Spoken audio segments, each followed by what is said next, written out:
Let's discuss 3 profit growth factors to know. Where do the most successful companies look for profit growth strategy inspiration? Not at their competitors, not at the market, and not necessarily at even their own customers.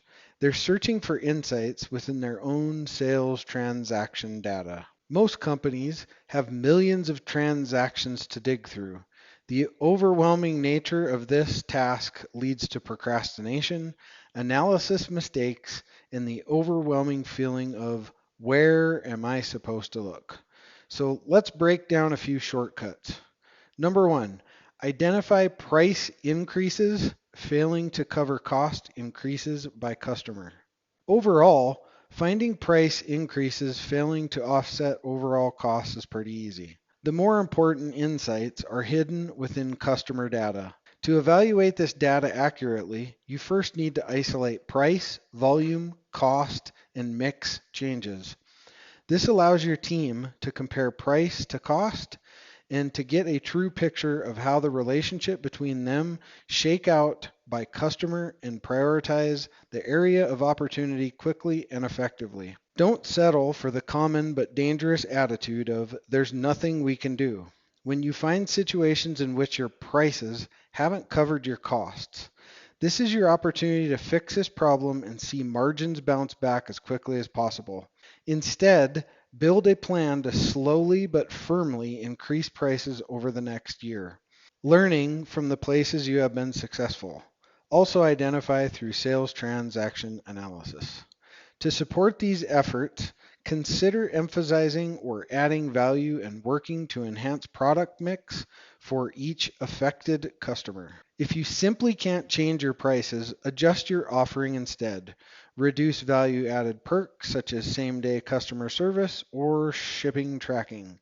As soon as your customers understand the loss, they will often feel more inclined to pay the higher price. Even if they don't, you've still balanced out your pricing relative to value, boosting your potential for profit growth. Number two, determine which sales reps sell on the lowest prices. Many sales incentive plans are built around volume alone, a critical but common mistake. So it's no surprise sales reps follow this lead and take drastic price cutting measures to sell more product. This has obvious negative implications for margins, but until the system changes, they have little motivation to sell on higher price points. First, find the biggest offenders and address the problem head on. Use profit waterfall analysis to determine which sales reps dilute prices through discounts, allowances, and rebates the most often and at the highest levels. Don't forget to drill down further into the data to evaluate your team members by customer, markets, and products. You may find a sales rep gives away allowances only to keep a major customer happy. Or the rep could struggle selling a specific product and resort to price cutting instead of selling on value. Help each team member get to the root of these problems to build a strategy to overcome them. Once you understand the biggest issues at play, update your incentive plans accordingly to reward more suitable and profitable behavior.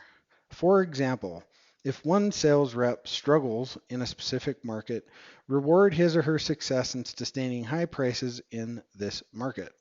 Supplement these incentive programs with coaching to help your sales team proactively identify areas of opportunity.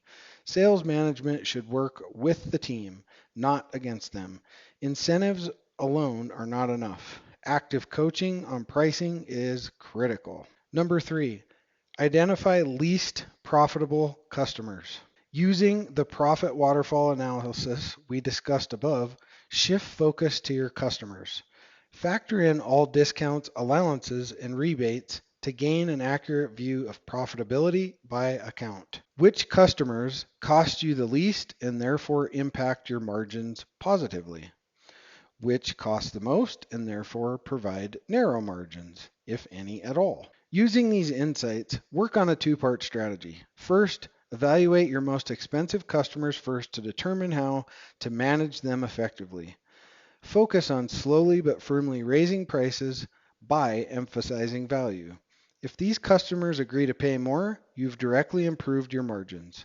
If they leave for a competitor, you've still eliminated a drain on your resources that wasn't delivering profits anyway.